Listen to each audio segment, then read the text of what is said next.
Avec le succès, les critiques affluent. Vendredi 13 août, Bruno est devenu le plus grand maître de midi de l'histoire des 12 coups de midi avec pas moins de 200 participations, dépassant ainsi Eric, jusqu'alors détenteur du titre.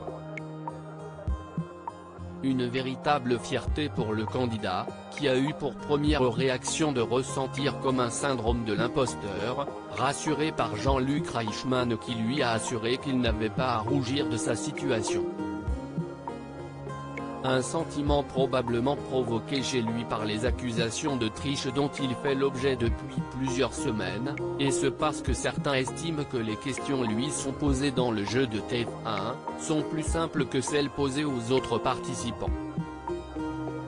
Il faut le demander à la production, a-t-il ainsi répondu aux Parisiens, en kiosque vendredi 13 août, avant de préciser qu'il lui arrivait parfois de connaître les réponses aux questions des autres candidats.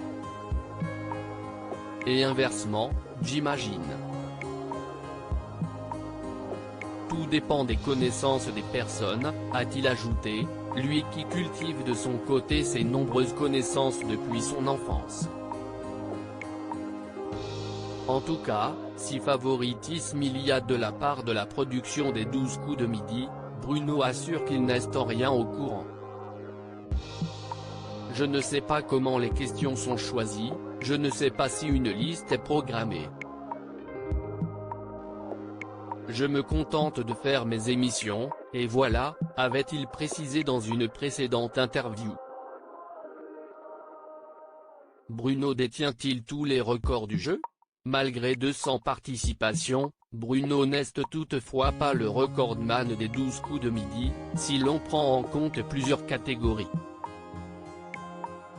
En termes de gains, il occupe toujours la deuxième place avec une cagnotte de 828 595 €, soit presque 100 000 € de moins qu'Eric. Il peut également mieux faire en termes d'étoiles mystérieuses.